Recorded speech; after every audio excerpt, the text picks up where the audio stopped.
Buenas tardes maestra, le presento la narración histórica. Tema 7. El último viaje de Cristóbal Colón. Cristóbal Colón. La noticia de una región denominada Yucatán en España se debe a Bartolomé Colón en un informe en 1505. Se dice que Cristóbal Colón estaba en su cuarto viaje al Nuevo Mundo cuando en una isla frente a Honduras se encontró una canoa con mercaderes indígenas y sus productos, mantas de algodón, vasijas de barro, herramientas de trabajo, así como armas. Fueron presentados ante Colón y describieron su lugar de origen, Yucatán. Juan Díaz de Solís y Vicente Yáñez Pinzón 1508. Personajes expedicionarios continuadores de las hazañas de Cristóbal Colón que navegaron frente a las costas de Honduras, prosiguieron por Belice, Guatemala, Chetumal, Isla de la Ascensión y Cabo Catoche, por eso se les reconoce como los primeros en acercarse a Yucatán. Juan de Valdivia. Una expedición liderada por Juan de Valdivia en 1511 se considera de vital importancia en el descubrimiento de Yucatán. Esta expedición salió de Darién, Panamá, rumbo a la Española, Santo Domingo, por órdenes del alcalde Vasco Núñez de Balboa por vituallas, pero, una tormenta les hizo perder el rumbo y varios tripulantes perdieron la vida, entre ellos, Juan de Valdivia. Primeros conquistadores del área maya. En 1514 el gobernador de Cuba Diego Velázquez escribió una carta al rey Fernando en la que informaba que tenía noticias de los nativos sobre otras islas cerca de ahí, a 5 o 6 días de navegación. Entonces, 3 ricos españoles de la villa de Santi Espíritus, Francisco Hernández de Córdoba, Lope Ochoa de Caicedo y Cristóbal Morante, organizaron una expedición para capturar esclavos o descubrir nuevas tierras.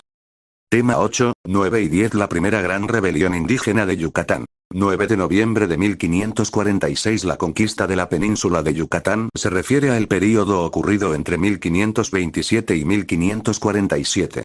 Fue una campaña realizada por el Imperio Español en Mesoamérica contra los últimos estados mayas en los territorios septentrionales y centrales de la península de Yucatán. También involucró al estado de Chiapas y Tabasco en México y a Guatemala, Belice, Honduras y El Salvador, en Centroamérica.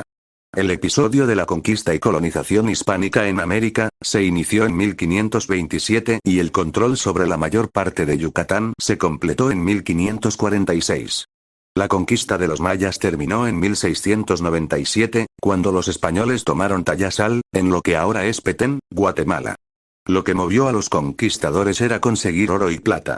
La conquista a detalle. Francisco de Montejo, bajo la autorización del rey Carlos I de España, inició la primera incursión con intenciones colonizadoras en la península de Yucatán. Esta primera irrupción tuvo lugar en 1527 y se extendería hasta el año 1547. El primer punto de llegada fue la isla de Cozumel. Los indígenas atacaron a parte del grupo de los hombres que Montejo había dejado en Salamanca. Los mayas lograron replegar a Montejo y a sus hombres, quienes debieron huir a la localidad de Teco, donde habitaban los cheles, quienes los recibieron pacíficamente.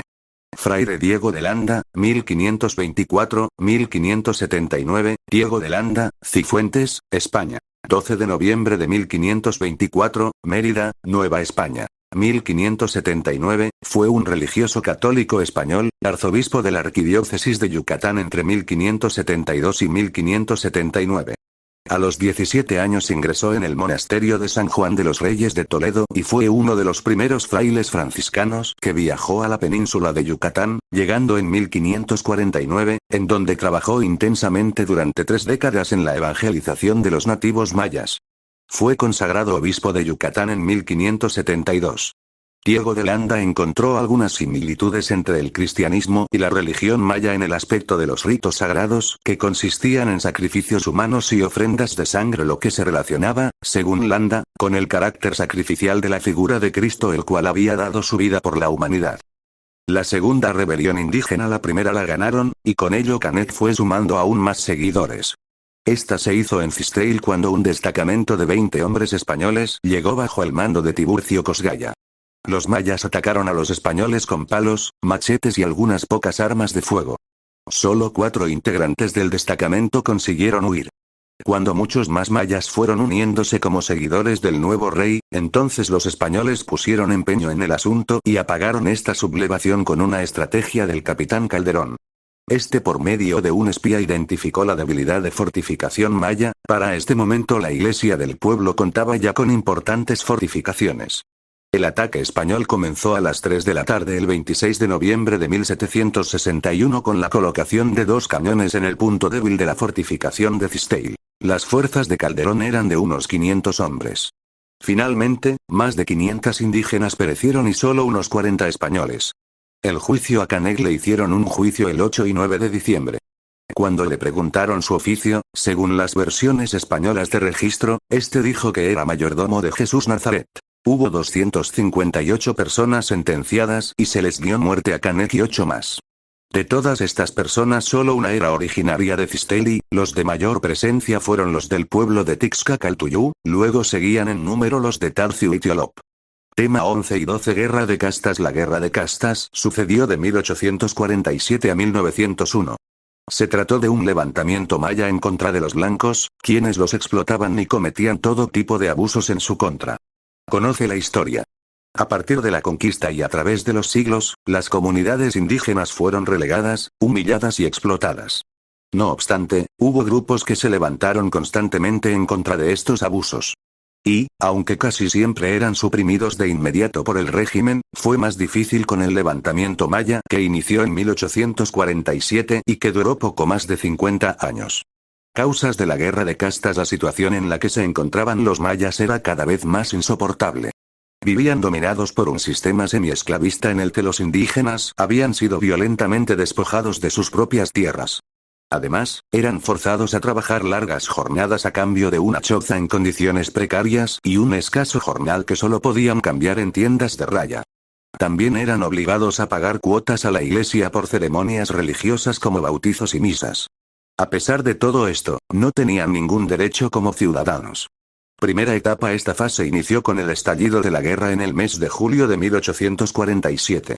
Sucedió después de que las autoridades yucatecas se dieran cuenta de la existencia de grupos armados de origen maya. Estos se encontraban en la hacienda de Culumpig, la cual pertenecía al cacique de Tonusco, Jacinto Pat. La idea de los rebeldes era sublevarse e iniciar una guerra que culminara con la desaparición de los blancos y los mestizos de Yucatán. Posteriormente, proclamarían su independencia y nombrarían a Cecilio Key como su gobernador legítimo. Segunda etapa. Yucatán ya era un país independiente. Sin embargo, no tenía la suficiente riqueza ni la fuerza militar para vencer a los insurrectos. Debido a esto pidió la ayuda de varios países. Entre ellos Inglaterra, España, Cuba y Estados Unidos. No obstante, ninguno respondió al llamado. Yucatán se había quedado solo.